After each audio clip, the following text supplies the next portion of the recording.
ως όπλο ανθρώπινο, θέλει και καλλιέργεια όμως. Και αυτό έστω και με εσάς που είστε ελάχιστοι εδώ. Και δεν ξέρω και γιατί. Μόνο να το είδατε σαν μια επαιτειακή κουβέντα, Τα παιδιά αν το κάνανε, τους βάζανε να παρελάσουν, θα μπερδεύανε τα πόδια τους και κάνανε διαδήλωση. Δεν είναι ένα γεγονός αν το προσθέσουμε δίπλα στην 28η Οκτωβρίου ή στην 25η Μαρτίου. Είναι από μόνο του ανατρεπτικό. Γι' αυτό φωνάζουμε σε αυτούς που μας λένε η γενιά του Πολυτεχνείου πήρε την εξουσία, η γενιά του Πολυτεχνείου πρόδωσε, η γενιά του Πολυτεχνείου σιγά και ποιοι είναι. Το εκμεταλλευτήκανε κάποιοι. Εδώ διαχωρίζω τη θέση μου, αλλά όσοι ήμασταν εκεί και βάλανε το κεφάλι στον τορβά. Ποιος θα έρθει ο άκαπνος να τους πει γιατί έκανε άλλες επιλογές. Ποιος έκανε άλλες επιλογές, εγώ έκανα άλλες επιλογές, αλλά τώρα δεν έπρεπε να πλακωθούμε στο ξύλο, κατά εσάς. Όχι. Μοιραστήκαμε κάτι που αυτό μας ενώνει διαδύο. Το αν πλακωθούμε για τις μετέπειτα επιλογές μας, έντρο είναι κάτερο. Τόσο καθαρά θέλω να είναι τα λόγια μου και θέλω να σας πω κάτι που λέω και στην εκπομπή που κάνω και στο μυθιστόρημα που έγραψα, ότι πρέπει να βάζουμε παραπάνω τον εαυτό μας σε κίνδυνο για να αισθανόμαστε ασφαλείς. Και όποιος πει ότι είμαστε απογοητευμένοι, δεν αγωνίζεται. Γι' αυτό λέω στην εκπομπή μου είναι προτιμότερο να αγωνίζεται κανείς ακόμα και μάταια παρά να ζει μάταια. Έτσι δεν θα μας κάνει. Να αποδεχτούμε λοιπόν την επιβολή τους, που είναι παγκόσμια, ένα όμως που έτσι περνάει ένα παγκόσμιο κύμα έχει δημιουργηθεί αυτή τη στιγμή. Που για πρώτη φορά ξανά βάλε το σύνθημα ένας άλλος κόσμος είναι εφικτός, που θα χωράει πολλούς κόσμους και ελεύθερους ανθρώπους. Και προσθέτει από κάτω. Και βλέπετε τι γίνεται όπου βρίσκονται οι Τζε 20 και τώρα γίνανε 20, ήταν και 8 στην αρχή. Αυτοί που διαχειρίζονται τον πλούτο του πλανήτη και εμάς, τη ζωή μας και την καθορίζουν. Καμία μάχη δεν πάει χαμένη παρά μονάχα αυτή που ακόμα δεν αρχίσαμε. Γιατί τώρα ξεκινάει η καινούργια ιστορία, δεν πάει να είναι στο Πασόκ ο άλλος, δεν πάει να είναι στη δεξιά. Και η αριστερά έχει τις ευθύνες της αν δεν μπορεί να διεμβολήσει την κοινωνία για να εκμεταλλευτεί αυτή την κατάσταση για την απελευθέρωση της κοινωνίας και των ανθρώπων. Σας ευχαριστώ που δεν σας είπα για την εκπομπή.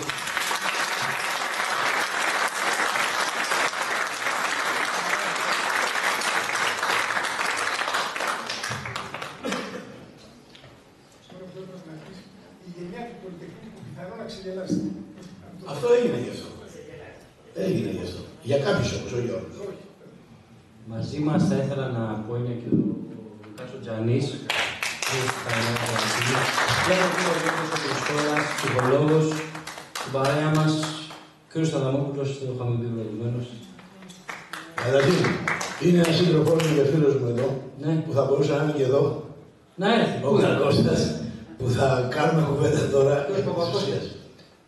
Πού είναι? Είναι εδώ. Καρακώστας. Είναι εδώ και είναι και από εδώ. Ας έρθει. Πού είναι, κύριε Καρακώστα? Δεν χρειάζεται. Δεν χρειάζεται. Να ρωτήσουμε τι θέλουν απορίες, τι γίνεται τώρα εδώ. Τι να ρωτήσουμε. Να πω κάτι. Βεβαίως.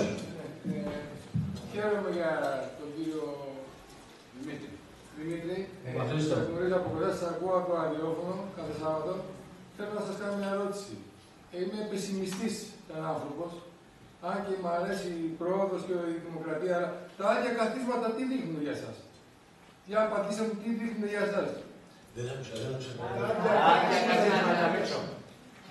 Τα άδεια καθίσματα Τι δείχνουν για μένα? τι δείχνουν για εσάς? Εγώ νομίζω ότι εσείς μπορεί να πείτε. Εσείς μπορεί να το εξηγήσετε. Εγώ μπορώ να πω ότι κάποιοι διαφορούμε ή θεωρούν κάποιοι πήραν την πρωτοβουλία και κάποιοι άλλοι επειδή την πήραν αυτοί. Εγώ θα πω με πόνο ψυχής και λύπη ότι οι Έλληνες σήμερα τιμούμε πιο πολύ τους εθνικούς ποδοσφαιριστές παρά τους εθνικούς αγωνιστές του Πολυτεχνείου. Λυπάμαι, γιατί μην τα μπερδεύουμε? Γιατί, μα ήσερα την απάντησή σας. Γιατί έχουμε πάντα ότι η αισιοδοξία και όλα αυτά. Έχουμε αγώνα σήμερα, Τι πάνε να πει? Θα σας πω κάτι. Πόσα. Κερνάμε ένα 0. Τα χαλάτε τώρα. Είναι παπαθείς που τα χαλάτε. Μα τι να δεν το χαλάω. Αλλά χρειάζεται και χιούμορ στη ζωή μας. Επιτρέπετε η Αμφιάλη πόσο πληθυσμό έχει, κύριε Σάβα? Πάνω από το κερατσίνι και πάνω από 100.000. Ο Αμφιάλη. Δεν το ξέρω. Σαν κερατσίνι και πάνω από 100.000. Μόνο. Ωραία. Και δεν έπρεπε να είναι γεμάτη αίθουσα. Ή φταίτε εσείς που δεν ενημερώθηκε ο λαός του Αμφιάλη. Σας πληροφορώ ότι μοιραστήκαμε 600 προσκλήσεις, door to door, χέρι με χέρι κτλ. Και βγήκε και στο ίντερνετ, βγήκε και στις τηλεοράσεις, βγήκε και σε εφημερίδες. Σαν πολίτης, λυπάμαι που βλέπω αυτά τα καπνίδια. Ναι, κύριε Λογοθέτη, βέβαια. Θα μου επιτρέψετε να πω κάτι. Μοιραστήκαμε σε όλα τα σχολεία. Με αφορμή αυτά που είπε ο Δημήτρης, θα ήθελα να σας απαντήσω λέγοντας ότι ίσως το Πολυτεχνείο να έχει γίνει και αυτό μια επέτειος δίπλα σε άλλες επετείους και να περνάει έτσι.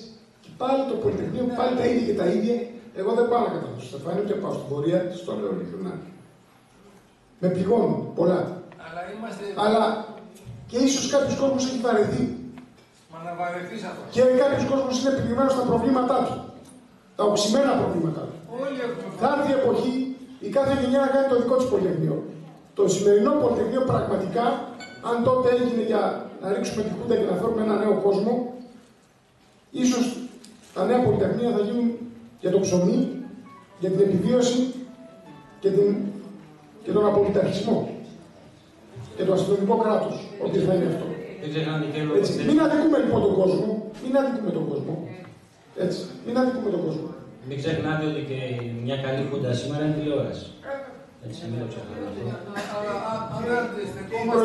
Πρωινές καφέδες και τα παράθυρα που πάνε οι διάφοροι πολιτικοί σε εισαγωγικά να περάσουν από παντού, να τους προβάλλουν λέγοντας, νομίζουν ότι έτσι.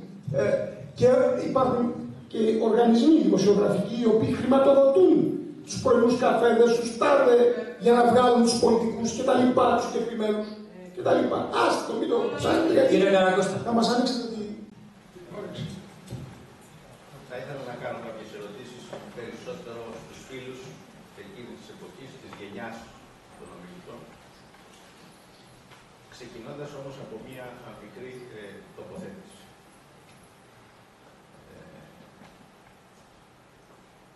Το Πολυτεχνείο ως αυτόνομη διαδικασία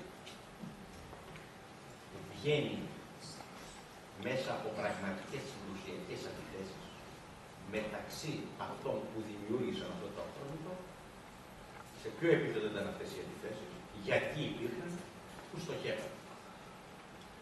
Επειδή γνωρίζω και ειδικά με το Στέλιο, πριν 30 χρόνια, αν θυμάμαι, σε ένα σχολείο εδώ Στέλιο, και εγώ και εσύ είχαμε ξαπωθεί άγρια. Για το αυτό θυμάσαι. ποιος έφτιαξε το Πολυτεχνείο και γιατί έγινε το Πολυτεχνείο. Ήταν νοφές τότε η μνήμα. Τώρα σαφώς δεν έτσι. Και δεδομένου ότι υπάρχουν και στοιχεία και για το μετά το Πολυτεχνείο, κάποιες ανακοινώσεις της Συντονιστικής Επιτροπής κτλ. Δεδομένου λοιπόν αυτό, θέλω να απαντηθεί αυτό το πρώτο ερώτημα. Ένα δεύτερο ερώτημα είναι το εξής. Εμείς, η γενιά τους, κάναμε μια έφοδο στον ουρανό. Έτσι και όπως πολύ ωραία μας τα είπε και λογοτεχνικά ο Δημήτρης, αλλά στο ίδιο νόημα έχει το σχέδιο. Πέρσι, από αφορμή κάποιο άλλο γεγονός, με εντελώς άλλο διάσταση, κάποια άλλη γενιά, 36 χρόνια διαφοράς, έκανε τη δικιά της έφοδο στον ουρανό. Πιθανώς πιο ανοργάνωτη, πιθανώς λιγότερο αστόχευτη ή χωρίς στόχους. Και διαπιστώνω στην κοινωνία, αλλά και στους πολιτικούς της χώρας, μια διαφορετική αντιμετώπιση.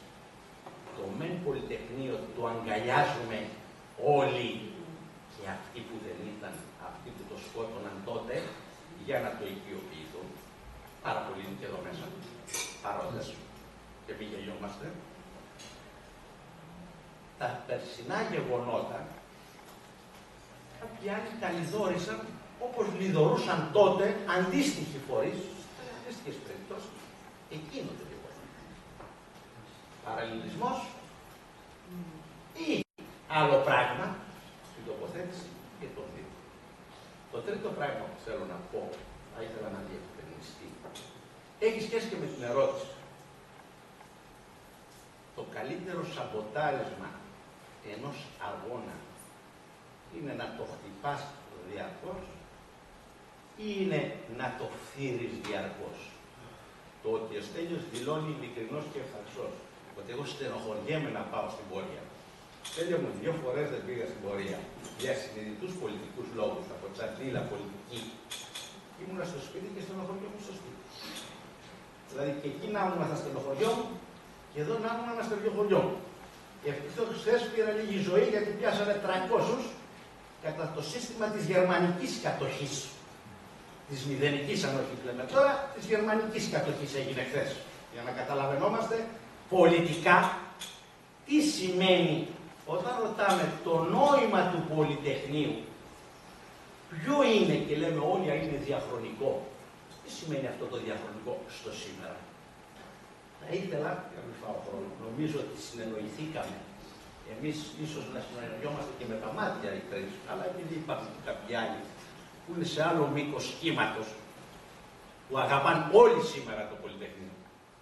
Όλοι τους ξέρουμε τους αγωνιστές, όλοι τους τιμάμε, αλλά εκτός από μερικούς της γενιάς των παιδιών που πήγαν στους τόπους για να τα οικονομήσουν, όχι μόνο οικονομικά, κοινωνική καταξίωση, πολιτική καταξίωση, κάποιοι άλλοι βρίσκονται μπαστώσει στο κοινωνικό χειλό και παλεύουν με εκείνες τις υποτιθέμενες ή μη υποτιθέμενες πολιτικές, κοινωνικές αξίες και δεν τους ξέρει και τη μάνα τους. Θα ήθελα λοιπόν στο ερώτημα που έθεσα, επειδή δεν είναι απλή η απάντηση, Στέλιο, έχει τα προβλήματα του άλλου, όταν κάναμε τους αγώνες πριν το Πολυτεχνείο, στις 16 Φλεβάρι ήταν το Πολυτεχνείο, που μετά στα στρατεύσαμε, και τις νομικές. Η τότε ελληνική κοινωνία είχε γίνει προβλήματα και σου λέγε σκάσε παιδάκι μου, μιλάς πολύ. Μήπως και τώρα, είτε δια της ψήφου της προχθεσινής, είτε δια της συμπεριφοράς της αυριανής, είναι το αντίστοιχο σκάσε παιδάκι μου στον νέο αγώνα. Και γιατί γίνονται αυτές οι εκδηλώσεις πλέον, από το σχολείο μέχρι οπουδήποτε, αν δεν γίνονται με μία και μόνο στόχευση. Να είμαι και εγώ δίπλα στο Στέλιο, για να πάρω τα παράσημά του, χειροκροτώντας τον και καταθέτοντας το στεφάνι από μια πλευρά, ανεξάρτητα τι έκανα τότε και ανεξάρτητα τι κάνω σήμερα. Και από την άλλη πλευρά, αν κάποιος 20χρονος σαν το Στέλιο ξυπνήσει να μου κάνει το αντίστοιχο Πολυτεχνείο, τη δικιά του έφοδο στον ουρανό, θα το λέω αναρχοκομμουνιστή, τσοπλάρι και εγώ δεν ξέρω τι.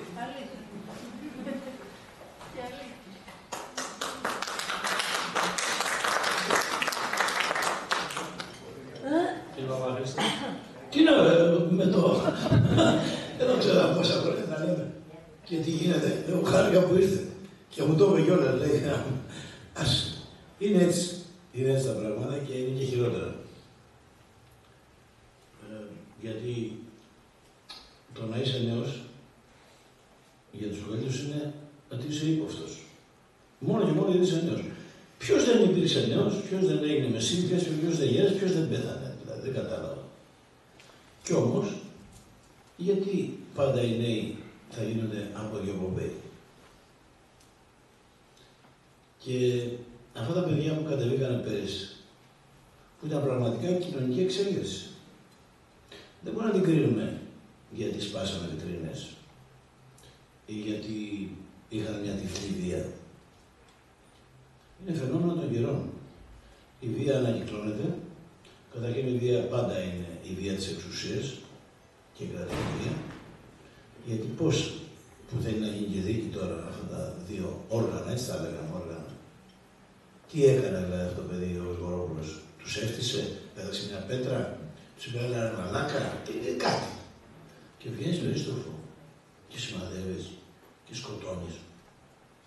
Δηλαδή, σε τι κοινωνία ζούμε δηλαδή. Και ποιος έχει διαπαιδαγωγήσει αυτούς που υποτίθεται, τώρα το κάνουν το Υπουργείο, πώς το είπανε, προστασίας του πολίτη. Και πώς δηλαδή αυτοί φοβούνται. Γιατί φοβούνται. Να σου πω κάτι. Όσο καλλιεργούν το φόβο, και το είπα λίγο πριν, πιστεύουν ότι θα μας ελέγχουν. Αν αποδεχτούμε το φόβο όμως, Ατομικά ο καθένας μπορεί να τον αποδεχτεί. Και να πιστέψει ότι ατομικά μπορεί να λύσει και το πρόβλημα το οικονομικό του, το κοινωνικό του. Δηλαδή, αν τον βάλει σε μια αντίληψη, όσο ζουν αυτόν σωτήτο, ή πατάω πτωμάτων για να επικρατήσουν. Δηλαδή, κάνουμε την κοινωνία σε μια διαμάχη και σε μια αντίθεση να σκοτωθούμε μεταξύ μας εμείς οι δυο, ακόμη για ένα παρκάρισμα, χωρίς να σκεφτούμε γιατί έχει καταντήσει έτσι αυτή η κοινωνία. Να χάσουμε τον εχθρό μας, να τον πούσουμε. Τα παιδιά τα φοβούνται. Και τώρα. Θα βρουν και αυτόν τον δρόμο τους. Μην νομίζετε ότι δεν έχουν συναισθανθεί ότι δεν βγαίνει και πουθενά. Είδατε, δεν είχαν επεισόδια χθες. Ελάχιστοι. Ελάχιστοι. Και μάλιστα και αυτοί προκαλούσαμε την εμφάνισή τους εκεί. Δεν ξέρω. Δεν ήμουν παρόν. Αλλά μάλλον. Τα εξάρχεια που περνάνε λειτουργούν σαν να είναι ένα στρατός κατοχής. Μπαίνουν στις μηχανές, έχουν τα κράνη. Εγώ έγινα πρωτοσέλιδο προσφάτως και του λέει: ποιος εσύ, τι κάνεις, τι κράνος είναι αυτό που φοράς. Τι είναι εδώ, τι έχουν. Να τα μάτια λοιπόν είσαι και εσύ υποψήφιος δολοφόνος. Μέσα σε μισή ώρα βρέθηκα με χειροπέδες, βρέθηκα στη γάδα πάνω και ερχόταν ο διοικητής μετά και ο υπουργός να λέει: έχουμε λέει και στα γονίδια. Λέω: την έχω ακούσει αυτή τη λέξη. Έχουμε και ράνο, έχουμε και. Δεν φταίνουν αυτά τα παιδάκια. Αυτά τα παιδάκια πάνε εκεί πέρα για να βγάλουν μεροκάματα. Φλωμώνουν κιόλας διότι δεν έχουν να κάνουν και τίποτα, παρακολουθούν τους άλλους. Και παίρνουν πλέον τους αστυνόμους με τους πιτσιρικάδες από εδώ, πιτσιρικάδες από εκεί. Η ιεραρχία είναι και η εξουσία και η διαταγή για την πολιτική σκοπιμότητα. Κάνετε αυτό, κάνετε το άλλο. Αν δεν εμφανίζονται, όπου δεν εμφανίζονται, δεν υπάρχουν επεισόδια. Πώς είναι ο τάβρος που παίρνει κόκκινο πανί και ορμάει. Πόσο μυαλό χρειάζεται για να το καταλάβεις, είσαι και πολιτικός και παίρνεις αποφάσεις και είσαι και υπουργός. Πόσο μυαλό χρειάζεται. Άρα σκοπίμονος γίνεται. Και θέλω να πω δημοσίως ότι το ότι δεν φάγανε τα δύο παιδιά ξύλο, που θα τα λιώνανε όπως έχουν κάνει και άλλες φορές, ήταν υποτίθεται γιατί κάποιος ήταν γνωστός, ο υποφαινόμενος. Αυτό με προσβάλλει. Διότι τι έχω ξεχωριστή μεταχείριση. Αυτό εκθέτει και αυτός. Δεν κατάλαβα.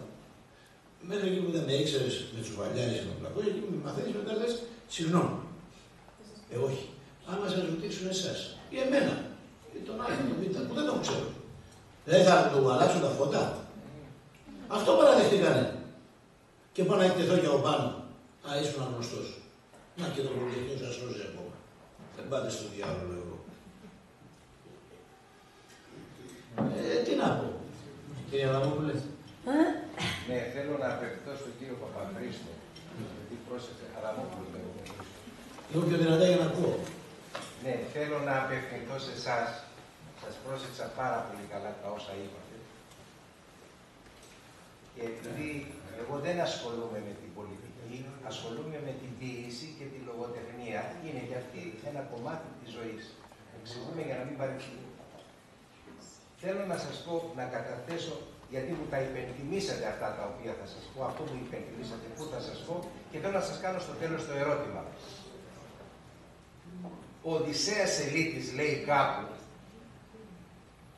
ναι, θυμήσου, δεν γίνεσαι δούλος μόνο όταν σε υποτάσσει αυτός που έχει την εξουσία, αλλά γίνεσαι δούλος και όταν σε υποτάσσει αυτός που πολεμάει την εξουσία. Συγχρόνως συμπληρώνει μια νομοθεσία εντελώς άχρηστη για τις εξουσίες θα ήταν αληθινή σωτηρία για όλους μας. Και όταν πήρε τον Νόμπελ, το ρωτάνε οι δημοσιογράφοι, κύριε Ελίτη, η ποίηση αλλάζει τον κόσμο? Λέει όχι, η ποίηση δεν αλλάζει τον κόσμο, αλλάζει όμως τους ανθρώπους, που οι άνθρωποι με τις πράξεις τους μπορούν να αλλάξουν τον κόσμο. Εδώ βλέπουμε, κύριε Παπαχρήστο, ότι όλα όσα είπα, νομίζω, συνοψίζονται σε αυτό που έχει πει ο Σεφέρης, το φως είναι σφιγμός. Ο δε Βρετάκος συμπληρώνει. Είναι μια επανάσταση. Υπέρ των δικαίων μιας επανάστασης τη σκέπη της οποίας δεν προβλέπει κανενός είδους επανάσταση. Όταν λοιπόν τώρα μπαίνουμε σε αυτά τα αρχέτυπα του προσώπου, μέσα στο κοινωνικό γίγνεσθε, ερώτημα, εσείς που είστε ένας από τους πρωταγωνιστές του Πολυτεχνείου, αυτό το φως που βγαίνει από αυτή τη δέσμη αυτών των τριών προσώπων, των ονομάτων που σας ανέφερα, η πολιτική με ήτα ή η πολιτική με όμικρον ιώτα, μπορεί να το εμφυσίσει μέσα σε μια κοινωνία, ούτως ώστε ακριβώς όπως είπατε πριν, να είμαστε διαρκώς ασυμβίβαστοι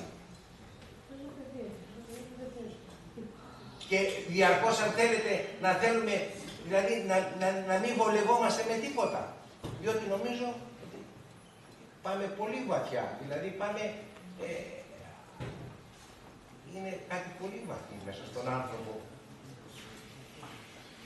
Κοιτάξτε, καταρχήν ξεκινήσατε με έναν τρόπο που λέτε εγώ ασχολούμαι με την ποίηση, την λογοτεχνία, δεν ασχολούμαι με την πολιτική. Κανείς δεν έχει να κάνει αν κατέβηκε υποψήφιος ή αν ανήκει κάπου. Η πολιτική είναι ένα σύνολο όλων των δραστηριοτήτων μας και αυτών των δραστηριοτήτων που είπατε. Η ποίηση μπορεί να μην αλλάζει τον κόσμο, αλλά μας μαθαίνει πώς θα πεθάνουμε αξιοπρεπώς. Με αυτή την έννοια λοιπόν, τα πάντα είναι πολιτικά στις ζωές μας.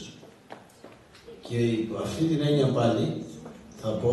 Συγγνώμη κύριε Παπαδόπουλο που σας διακόπτω, το είπα αυτό ίσως δεν έπρεπε να το πω έτσι, θα σας πω ότι δεν σας μιλήσω με πολιτικούς όρους, δηλαδή σε αυτό το λεξιλόγιο. Αλλά θα το ξεκινούσα από άλλη, από αυτή την άποψη το είπα, έτσι. Συγγνώμη και ίσως έκανα λάθος. Αν μπορούμε να μιλήσουμε σήμερα, γιατί υπάρχει απαξίωση της πολιτικής και των πολιτικών, είναι ότι βγαίνει από τα επιφαινόμενα ή τα φαινόμενα μιας κατάστασης που είναι αρρωστημένη. Είτε λέγεται διαφθορά, και η διαφθορά δεν αφορά αυτούς που κυβερνάνε. Φυσιολογικό είναι για αυτούς να είναι διεφθαρμένοι. Το θέμα είναι ότι η κοινωνική λειτουργία μας, που έχει να κάνει με την καθημερινότητά μας, έχει και αυτή διαφορεθεί, έχει χαθεί και ο κοινωνικός ιστός και υπάρχει μέσα στη ζωή μας η καθημερινότητας, γιατί για μένα η δημοκρατία αυτή τη στιγμή δεν το είπα τυχαία ότι είναι κολοβή, είναι ένα βρώμικο που κάνει στο αδιανό.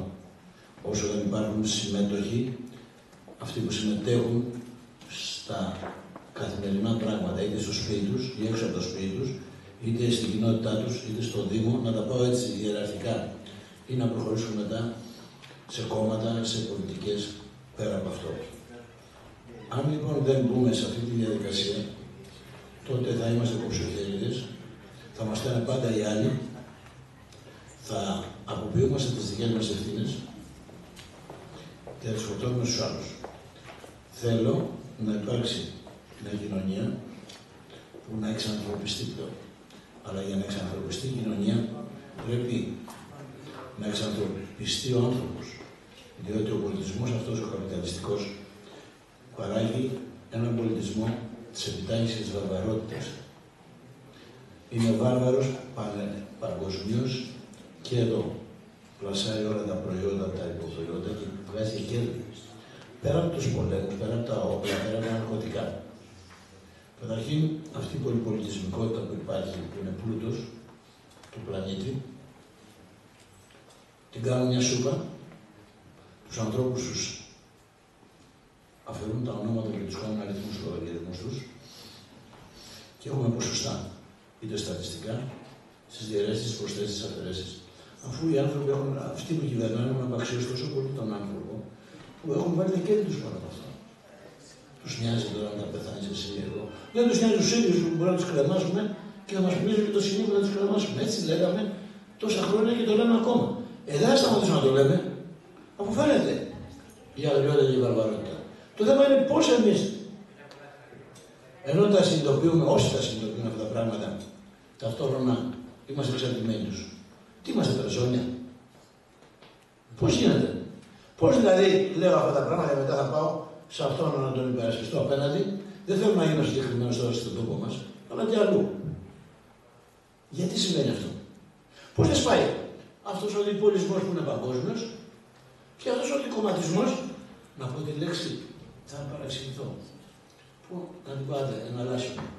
Στο ίδιο μοτίβο. Πώς γίνεται? Εμείς τι ρόλο παίζουμε εδώ πέρα? Και μας φταίει η αριστερά, φταίει. Γιατί και αυτή έχει μείνει πίσω σε δικές της αμαρτίες, αλλά ποτέ όμως δεν έγινε μια εξουσία που να τις φορτώσουμε αυτά που μπορούν να φορτώσουν τους άλλους αφού έχουν την εξουσία. Γιατί θέλουν την αριστερά ένα συμπλήρωμα του συστήματος. Αν δεν γίνει επικίνδυνη, όπως έχει το Πολυτεχνείο, τότε πραγματικά θα είναι αποδεκτή μια χαρά. Γιατί είναι αποδέχτηκε ο Καραμαλής και την ονομοποίησε μετά το Πολυτεχνείο, μόλις έγινε μεταπολίτευση. Όμως, αν θυμάστε τότε, επειδή σας βλέπω στη δική μας ηλικία, γιατί διάλεξε η ημερομηνία να κάνει εκλογές στις 17 του μηνός Νοεμβρίου? Από εκεί αρχίζει το παιχνίδι. Και γιατί εμείς μαλώνα μεταξύ μας, όχι, ανήμερα θα κάνουμε το Πολυτεχνείο και όχι μετά. Το μετά ήταν 1 εκατομμύριο κόσμος. Αυτό που θα έπρεπε να είναι εκείνο το βράδυ εκεί. Βγάζανε μια ενοχή και ξεπλύνανε την δική τους. Και εμείς τραβήξαμε έναν δρόμο να πάμε μέσω του Σοφού Αλεξάνδρου στη Θεσσαλονίκη, να αποδείξουμε φόρο τιμής στους 200 που είχαν εκτελεστεί ένα σύνθημα. Εάν Ελλάς Πολυτεχνείο. Χρειάζεται ένα κοινωνικό μέτωπο. Αν ρωτήσουμε την αριστερά, την κοινωνική, υπάρχει σε όλα τα κόμματα. Άλλος πεινάει, 2,5 εκατομμύρια πεινάνε. Είναι στα όρια της φτώχειας. Πού είναι αυτοί? Θα πάνε τους σώσει η Ντορίτσα ή ο Γεωργάκης ή ο Τάρφα? Τα λέω τα ονόματα και καταλαβαίνετε. Δεν έχω κανένα πρόβλημα. Ποιο πάω, πού θα σωθούν? Αν δεν είναι σε θέση να προστατεύσουν τον εαυτό τους διεκδικώντας, τότε θα παίζουν παιχνιδάκια. Ξέρετε, είπα ότι τη δημοκρατία τη χρησιμοποιούν αυτοί που δεν την έχουν ανάγκη. Εμείς που την έχουμε ανάγκη, πού την έχουμε? Και εδώ, ένας τρόπος είναι να λειτουργήσουμε το χέρι που κουβεντιάζουμε. Γιατί αλλού βγάζεις τον λόγο σου και φεύγεις.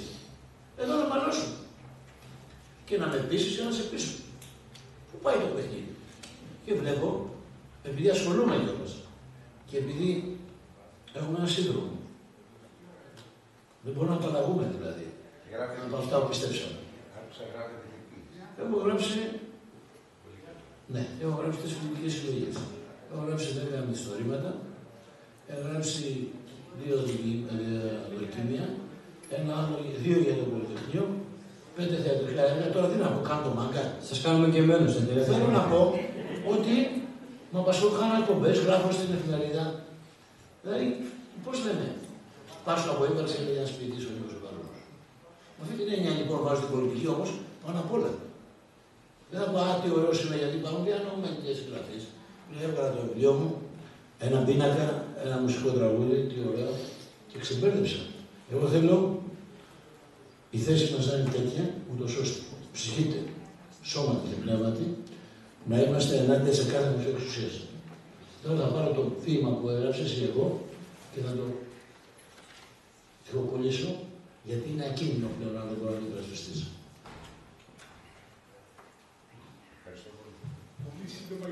Ναι, τελευταία. Εγώ θα ήθελα, λέγομαι Δημήτρης Λαβούτας, είμαι πρόεδρος του Συνδέσμου Κερατσινίου Άγιος Γεώργιος. Θα ήθελα να ευχαριστήσω την Εταιρεία Τέχνης, Επιστημών και Πολιτισμού για αυτή τη σημερινή βραδιά. Να ευχαριστήσω και τον κύριο Λογοθέτη, πιθανώς να με γνωρίζει γιατί είχα συνεργαστεί στο Δήμο Νικαίας όταν έφτιαχνε στον Πλάτωνα. Είχα υλικά οικοδομών, ήμουνα προμηθευτής σας. Και με τον κύριο Παπαχρήστο που ήρθε σήμερα εδώ και το θεωρώ τιμή για το Κερατσίνι που βρίσκεται σήμερα εδώ και μας είπε αυτά τα πράγματα που μας είπε. Βέβαια, εγώ δεν συμφωνώ σε πάρα πολλά, αλλά με το 100% συμφωνώ στα 70%. Σε κάποια χρηματικά, οικονομικά και άλλα εκεί είμαι λίγο αντίθετο. Όμως, το θεωρώ τιμή που ήρθατε στην πόλη μας, το θεώρησα τιμή μου να παρευρεθώ σήμερα εδώ να ακούσω και εσάς και τον κύριο νομοθέτη και πιστεύω ότι όλοι όσοι ήταν σήμερα εδώ πέρα μάθανε κάποια πράγματα περισσότερα από αυτά που πιθανώς είχαν ακούσει ή είχαν ζήσει. Πριν 14 μέρες κάναμε την ίδια εκδήλωση ο σύλλογος ο δικός μου εδώ. Είχαν αφαιρθεί τότε στο όνομά σας και της κυρίας Δαμανάκη ως εκφωνητές που ήσασταν στο ραδιοφωνικό σταθμό. Σήμερα έμαθα πολύ περισσότερα και για σας και για το Στέλιο που ήταν τότε εκεί. Ήμουν και εγώ εκεί. Δεν ήμουνα όμως αυτό που είπατε προηγουμένως, ότι ίσως δεν είχα το θάρρος να μπω μέσα. Ήμουν απέναντι στην υπεραγορά, είχα τον πατέρα μου μαζί μου και ένα φίλο του, όμως με συγκινήσατε και σας ευχαριστώ πολύ για αυτό το απόγευμα, αυτές τις 2 ώρες που πέρασα σήμερα εδώ. Σας ευχαριστώ πολύ. Μια τελευταία του κύριου Ζεδρινός και να κατέβουμε κάτω να ξεδιψάσουμε λιγάκι, γιατί αυτό... Ναι, κύριε Δομοτέτη. Πολύ σύντομα, έτσι γιατί μου. Ναι, γιατί θα κλείσει κιόλας να μας πετάξουν έξω. Πάρα πολύ σύντομα. Πρώτον, αυτό που πρέπει να μείνει είναι ο χαρακτήρας της λαϊκής εξέλιξης και της μαζικής συμμετοχής του τότε κόσμου. Ο κόσμος, μετά από διαδικασίες που συνέβηκαν 7 χρόνια, γιατί είχαμε αντιστασιακές οργανώσεις και παραδείγματα λαμπρά, ανθρώπων που βασανίστηκαν, που φυλακίστηκαν, που δικάστηκαν και ό,τι έβγαινε στην εφημερίδα διαπαιδαγωγούσε εμάς. Τιμώ τη μνήμη του Κωσταρά, του Κώστα, ο οποίος συνελήφθη τότε με τον Ρίγα Φεραίο, με το τότε ΠΑΜ νέο τότε που το είχαν ιδρύσει, στις αρχές, πριν να ήμουν μαθητής γυμνασίου. Για μας ήταν διαπαιδαγώγηση ότι υπήρχαν φωτισμένοι φοιτητές οι οποίοι αντιστέκονταν, είχαν ιδέες προοδευτικές. Το Πολυτεχνείο δεν πρέπει να μπερδεύεται ή να συγκρίνεται με τις σύγχρονες εξεγέρσεις της νεολαίας. Τότε ο αντίπαλος ήταν ξεκάθαρος και γι' αυτό ήμασταν ενωμένοι στα περισσότερα. Βέβαια, τα κόμματα προσπαθούσαν της αριστεράς, γιατί τα κόμματα τα παραδοσιακά του κομμουνισμού δεν είχαν μεγάλη απήχηση τότε νεολαία. Δεν υπήρχαν σχεδόν. Έτσι, εγώ ανήκα στην ΠΝΕ, ο Δημήτρης ανήκε στην ευρύτερη αριστερά, ο Ρίγας Φεραίος υπήρχε διασπέ, υπήρχαν διάφορες οργανώσεις, όλο το φάσμα της αριστεράς. Τα επίσημα σήμερα κόμματα που ελάσσονται στην κυβέρνηση δεν είναι. Αυτό μας το πει. Βέβαια υπήρχαν εκπροσωπείς, ο Κώστας Λαλιώτης, ο οποίος εντάχθηκε μετά, ήταν ενεργός αντιστασιακός πολίτης, και ο Τζουμάκας, πρόεδρος του Συλλόγου και άλλοι που αργότερα πήγανε στο Πασό, τους σεβόμαστε τον αγώνα τους και την προσφορά τους. Αλλά σαν οργανωμένη μορφή μπορεί από τότε να είχαν κάποια σχέση με τις ηγεσίες, αλλά δεν είχαν οργανωμένη μορφή. Εμείς, λάθος, σωστά, ενταχθήκαμε σε ένα κομματικό φορέα. Και βέβαια αυτό δεν μας έβαλε γιαγιά να μην σεβόμαστε μεταξύ μας, να μην είμαστε ενωμένοι και πολλές φορές να στραφούμε και εναντίον στον κομματικό μας φορέα, όπως η καταδίκη του γνωστού φίλου της πλαστικής του 8, το οποίο ήταν απαράδεκτο. Και το λέω και μέχρι τώρα που συκοφαντούσε αγωνιστές. Γιατί υπήρχε μια απεγνωσμένη προσπάθεια από κομμάτια της αριστεράς να επιβληθούν στον χώρο, να τον κυδαιμονεύσουν, να δείξουν τις δυνάμεις του, να βγάλουν. Και βέβαια υπήρχαν πολλές τρευλώσεις τότε, όμως αυτό η νεολαία το ξεπέρναγε και υπήρχε αυτή η ενότητα στη βάση. Δεν είναι το ίδιο το Πολυτεχνείο με το σήμερα. Σήμερα είναι άλλη κατάσταση και αν δεν την δούμε επιστημονικά, σήμερα αυτά η αριστερά έχει ένα πρόταγμα να λύσει. Και πιστεύω ότι πρέπει να το λύσει. Πρέπει να δώσει απάντηση. Γιατί έπεσε ο υπαρκτός σοσιαλισμός. Τι καθιστώτα αντίσαν. Αυτά που υποστήριζαν. Που αν εγώ το 85 από το αεροδρόμιο ακόμα απολογιόμουν για τον υπαρκτό σοσιαλισμό της Μόσχας. Ο Δημήτρης ήταν πιο ελεύθερος. Είχε πιο κριτικό πνεύμα. Εγώ ήμουν εκεί. Το απάντησε ο Ανδρουλάκης. Έτσι. Δεν ξέρω για τον Ανδρουλάκη, εγώ λέω για τον εαυτό μου. Δεν διαβάζω. Λυπάμαι, αλλά είναι μια κορυφή που εγώ πάσα να το διαβάζω. Ακούγαμε τη φωνή της αλήθειας για εμάς και γράφαμε το πρόγραμμα του ΚΚΕ σε ρυθμό υπαγόρευσης. Η Μόσχα. Για μας αυτοί ήταν οι καθηγητές. Αυτούς όμως τους κατέρευσαν. Δεν μπορούμε να πούμε ότι κατέρευσε για την προδότηση από τον Κορμπατσόφ ή μια ομάδα προδοτών. Χρειάζεται επιστημονική ανάλυση. Γιατί αν η αριστερά δεν καταλάβει ότι χτίσαμε δικτατορικά καθεστώτα, με γκουλάκ, με αυταρχισμούς, με και ηρωικές μορφές και μορφές και κατακτήσεις, αλλά και με πολλά εγκλήματα και διασυρμό των ανθρώπινων συνηθίσεων.